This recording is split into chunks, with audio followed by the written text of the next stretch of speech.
ፕሬዚደንት ታደሰ ወረደ ዘደንግጽ ውሳነ አሕሊፈሉ ኣብ ትግራይ ንኣስታት 150 ሽሕ ተጋሩ ህይወት ብሓንሳብ ዘደናገጽ ውሳነ እዩ ፕሬዚደንት ጊዜያዊ ምምሕዳር ኣስሚዑ ዘሎም እቲ ውሳነ እንታይ እዩ ሒዝና ኣለና።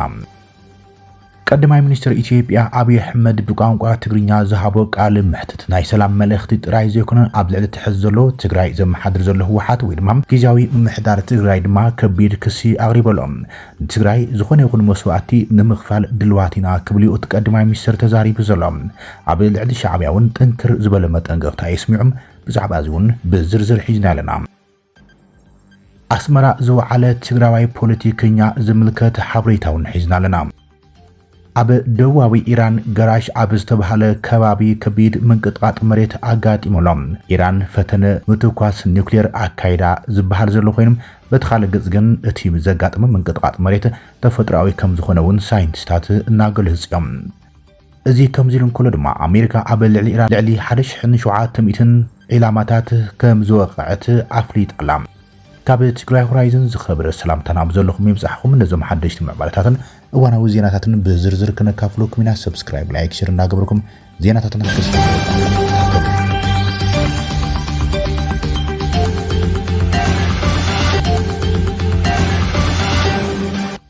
ፕሬዚደንት ታደሰ ወረደ ዘደንግጽ ውሳነ ኣሕሊፈሉ ኣብ ትግራይ ንኣስታት 150 ሽሕ ተጋሩ ህይወት ዝጸሉን ዘደናግጽን ውሳነ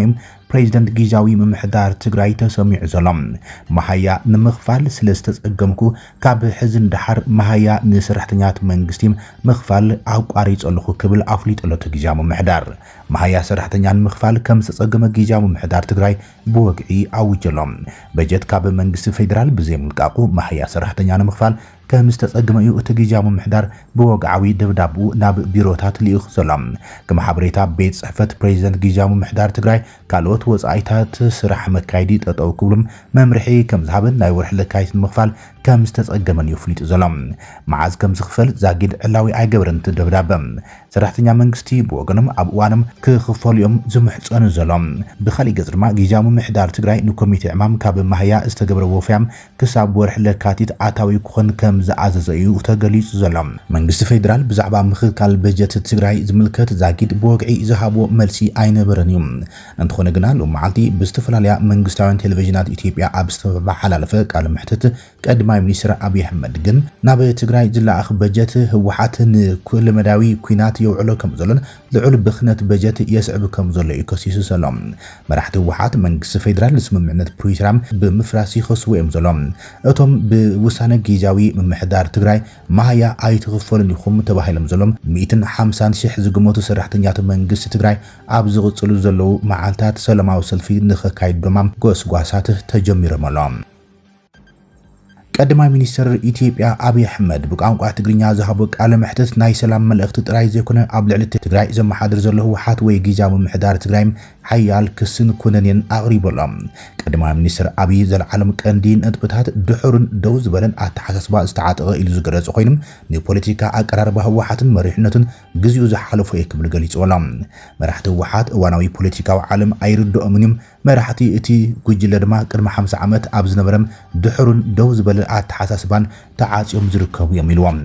ዓለምን ኢትዮጵያን እናተቃየራን ከለዋ ገና ኣብቲ ናይ ቀደም ፖለቲካ ጫካን ሽርሕን ተንኮልን ስር ዝሰደደ ተንኮልዮም ዝርከቡ ዝበለ እቲ ቀዳማይ ሚኒስትር ነዚ ኩሉ ዝተፈጸሙ ጥፍኣታት ኣብ ትግራይ ብቆንድም ተሓተቲ ንሳቶም እዮም ኢልዎም እዚ ኣረጊት ኣተሓሳስባ ንመብዛሕትኡ ኣብ ትግራይ ዝርአ ዘሎ ዕንወትን መከራን ድማ ንሳቶም ተሓተቲ እዮም ክብል እዩ ከሲቦም ዘሎም ካብ ትግራይ ዝተሰምዐ ቅሬታታት በጀትን ፋይናንሳዊ እገዳታትን እውን መልሲ ዝሃበት ቀዳማይ ሚኒስትር በጀት ንኩናት ብምውዓልን ልምዓት ምትዕንቃፍን እዩ ከሲቦም ዘሎ መራሕቲ ህወሓት ብዛዕባ በጀትን ልምዓትን ብዝምልከት መንግስቲ ፌደራል እጃሙ ይሰርሕ እኳ እንተሎም ኣብ ትግራይ ግን ኣብ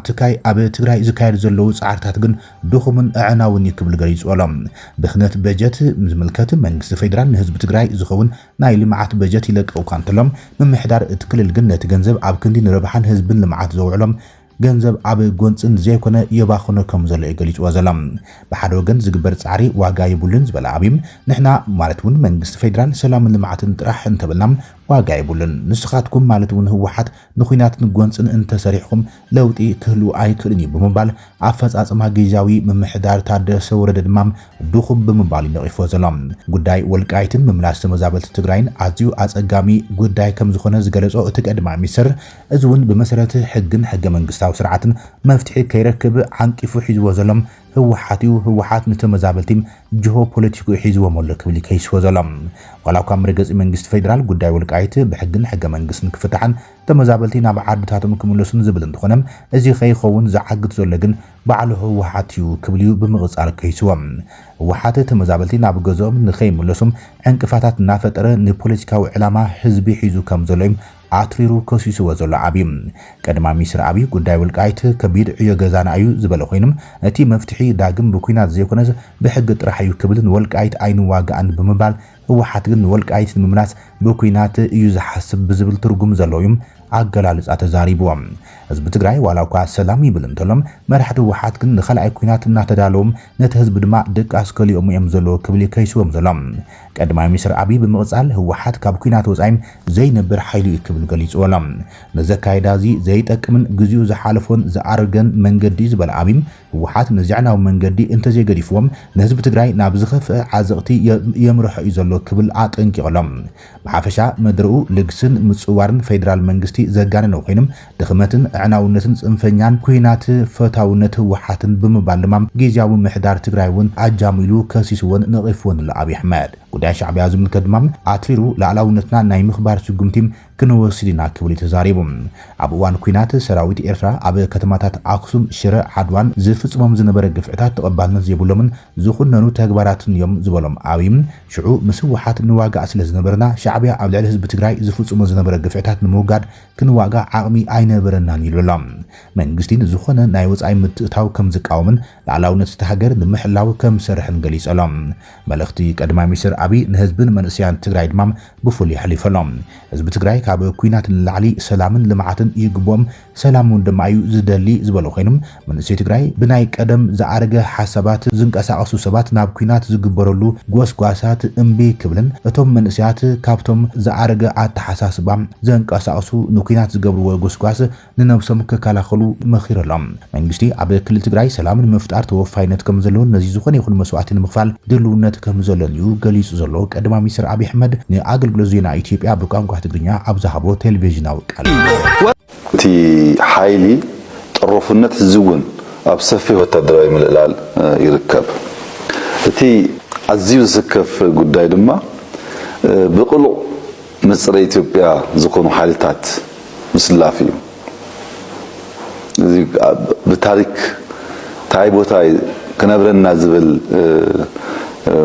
ምልከታ ዘይብሉ እዩ ዝመስለኒ ኣብ አባላቱን ህዝብን ዝነበሩ ተስፋ እናተዳኸመ መስመፀ ኣብ ውሽጢ ዘሎ ተስፋ እናተዳኸመ መስመፀ ተስፉ ናብ ናይ ደግ ሓይልታት ገይሩ እዩ ዘሎ ወርቅን ካልኦት ማዕድናት ትግራይ እናመዝመዘ መግዝእ ኣፅዋር ይግብረሎ እዚ ሓይሊ እዚ ምስቶም ጨና ልምዓት ዘይፈልጡ ግዳማውያን ሓይልታት ወዛሕዛህ ይብል ኣሎ ካብ ቃላት ሓሊፉ ናብ ወታደራዊ ምትንካፍ እንተኣትዩ ግና ከም ቀደም መስለክን ወህጅ ወስደክን ጥራይ ክብል ዝክእል ብወገንና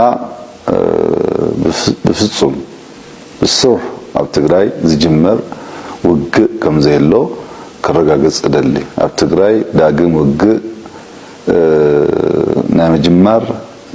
ድሌት ይኩን ፈተና ይኩን ሓሳብ ከም ዘይብልና ህዝብና ክፈልጥ ኣለዎ ኮነ ሰራዊት ኤርትራ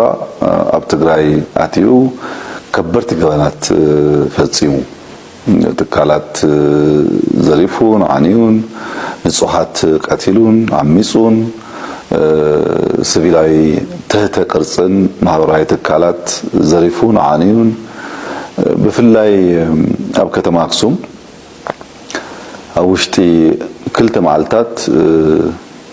ብኣማዓይት ዝቁፀሩ መናእሰይ ጨፍጭፉ ሽውዩ ዝተፈላልዩ ባለስልጣን መንግስት ፌደራል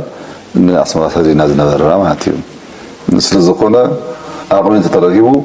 ካብ ምዝራግ ዓዲ ኣይውዕልን ይኩን እምበር ብደንቢ ስለዝንፈልጦ ደጊሙ ንህዝብና كبدل الدل አይረክብን ከመ አይነት الدل አይነህቦይና ምናልባች እንተ ፈቲኑ ድማ ናይ መወዳእታ ፈተነ ያትኸውን ኢለ ይዛምን ህማ አጋጣሚ ኮይኑ ህዝብ ትግራይ ኣብዘይወሎ ከቢድ ዋጋ ይከፊሉ ከምቲ ላሕሚ ሓዊ ወሊዳ ከይተልሕሶ ሓዊ ኮይኑዋ ከይተሓልጎ ድማ ውላድ ኮይኑዋ ዝበሃል بسنكيت طروف صلوت حيلي حزبي زيدل واقع كفيلو اب تحدش ديمقراطياي مدرك بنصا كواسو مخالو نيروم لا امن انت قونه طروف حيلي كابتن اي قدم 50 عمت امنت فهم አይበለን زيد ما صقمو مستلوت حابيرون مخاد صقم ፈጥርዎ ማለት እዩ ስለዚህ ሆነ ስትራቴጂው ዘختلو ቅንድ ኩናት مهزنته كلهم كابولي كل حساب يوزنا بتشعو جزاء ودبز نبر حيل كمز جمرة كله زفلتو صحايز موقو حقي سلزكونه بوجنا تأساتجي بزي شراي منجد مالتون بسجل فتحي مزارا يجيب بايلنا نعمل فتح دما كابوليتيكاوي وجننا ناس أكوينو كالرجاجز الله يكون انبر ازيا كيتخون زنقف زلو اتطرف جله يحجون ابوانس بريتوريا دارغا ملا تግራይ ተፈናቂሉ ነይሩ ብዙ حساب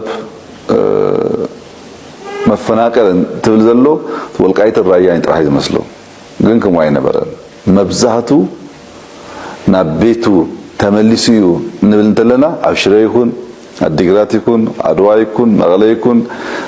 መሰል ጸገማት የሚሮም ብዙ حساب ከቤቱ ተፈናቂሉ ዝነበረ መብዛህቱን ህጅ ተመልሱ ናብሩ ጀሚሮሎ ካብቶም አክራከርቲ ዝበሃል ከባቢታት ተወሲድካ ራያን ጸለምትን ዝተፈናቀሉን ናብ መረበቶም ተመልሶም እዮም ሕጂ ጸገም ኮይኑ ዘሎ ኣብ ከባቢ ወልቃይት ዝተፈናቀሉ ዝምልከት እዩ እዚውን በሰንኪ አንቀጽ መገጽ የተጠሩፍ ኃይሊ አይሰለጠን ብዙህ ጊዜ ተዘራይብና ኢና ዘለና ሕጂውን እምነትና ታይ መዃኑ ህዝብና ይፈልጥ ግን በቲ በሰንኪ አንቀጽ መርገጽ የተጠሩፍ ኃይሊ ክሰልጥ አይካለም ተፈናቀልቲ ናይ ግድን ናብ መረበቶም ክመለሱ ኣለዎ እዚ ከም ሀገር ይኩን ከም ክልል ዝዋጻና መንገስ ዘይኮነ ንሳቶም መምላስ እዩ ገዛ ይኸውን ኢለ ዝወስድ ስም ፕሪቶሪያ በሙሉነት ከይፍጸም ካብ ዝገብሩ ዘለው ምክንያታት ነበር ህዋት ንውሳኔ ንህገ መንግስት ትካላት ንጎን መግዳፍ እዩ አሚኑ ፈሪሙ ይዘሎ ግን ንጎን እንዳገደፈ መሪጽዩ ይዝወስድ بخلوت سمز يكونس مريضو كاب وشتي زواج وطرح يزوسد أسمر زو على تجراوي بوليتيكيا أزرار بيت تجراوي بوليتيكيا كيدانا أمن مسافنيا بريزيدنت إيرترا نتبهله بصفحة زجلس أول سعيد تراخيبو تزراري بلوم አቶ ኪዳነ አመነ መራሕቲ አፍልጦም ካብ ቦርድ መረፃ ኢትዮጵያ ዝተሓደገ ክፋል ባይቶና ኮይኖም አንጻር ስርዓት ብልጽግና ዝግበር ጽምዶ ኩሉ ቅዱስ ይናበለም በትብዓት እናተዛረበ ዝርከቡ እዮም ኣብ ዝሓለፈሶም ኣብ ዝተካየደ ሰላማዊ ሰልፊ ኣብ ከተማ መቐለም ባይቶ ፌደሬሽን ዝሕለፈ ውሳነ ንምንጻግ ኣብ ዝተገበረ መድረኽ ኣብ ከተማ መቐለ ስታዲየም ባሎኒ ኣብ ዝስማዕ መደረም ክባን ዕጽዋን ሳላ ጽምዶም ፈንጽሕና የና ክብል ተዛሪቡ መንግስት ብልጽግና ሽሕን ሚእትን ግንባራት ክዋጋ ኣይክልኒ ዝበለ ኪዳነ አመነም ናብ ትግራይ ዘጉዕዞ ዘሎ ሰራዊት ንባዕሉ ከጥፈዩ እትኩናት ኣብ ትግራይ ዘይኮረም ኣብ መረቡኡ ክኸውን ይክብልዩ ኣዝራራ በመልእኽቲ ስሚዖም ህዝብን መንግስትን ከምውን ሰራዊት ኤርትራ ዘመስገነ አቶ ኪዳነ አመነም ነቶም ኣብቲ ጸልማት እዋን ህዝቢ ትግራይ ብኩሉ ገጽ ተኸቢቦም ኣብ ጽንተት ኣብ ዝነበረሉ እዋን ኣብ ጎኒ ውጽዕ ትግራዋይ ኣለናል ካይሎም ኩሉ ነገር ልክዕ ከም ተጋሩ ዋጋ ዝኸፈሉም ኤርትራውያን ተቃለስቲ ፍትሒ ወይ ብርጌድ ንሓመዱም ሕዚ ኣብ ጓውጋ ብልጽግና ተሓቂፎም ኢሉ እንትነቕፎምን ተሰሚዑሎም።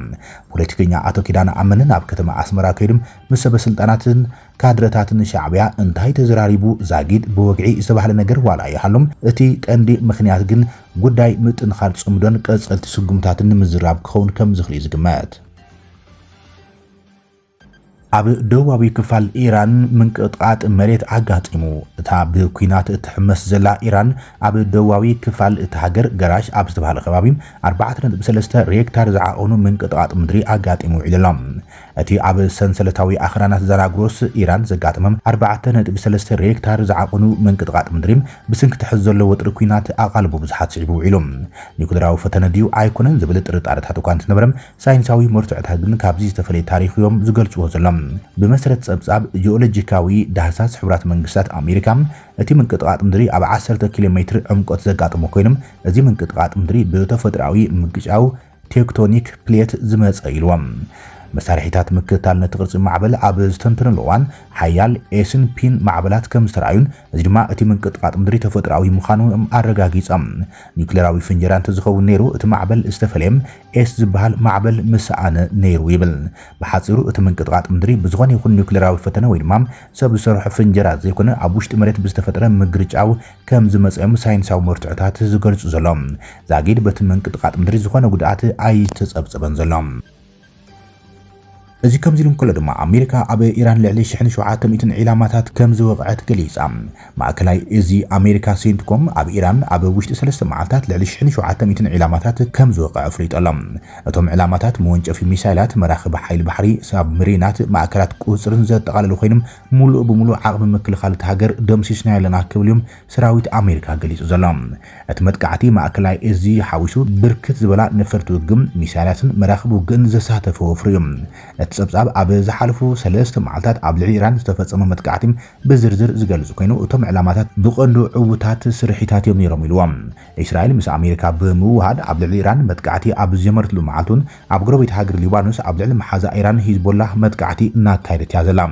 ኣብቲ መጥቃዕቲ ንሓላፊ ጸጥታ ናይቲ ጉጅለ ካልኦት ኣባላትን ከም ዝተቐተለም ዝገለጸት ኮይና እስራኤል ሂዝቦላህ ድማ ናብ ሰሜናዊ እስራኤል ሮኬታት ምትኳስ ምላሽ ይበሎም።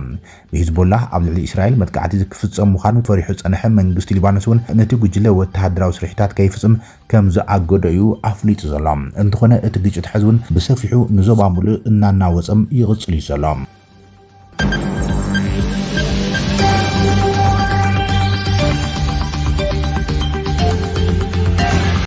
ክቡራትን ፍትዋትን ተኸታተልቲ ዜናታት ትግራይ ሆራይዘን ናይ ሰዓት ዝበልናይ መሓደሽቲ ምዕባለታትን እዋናዊ ዜናታትን ኣብዛዚምና ኣለና። ንስናይ ምክትታልኩም ነመስግን። ሰላም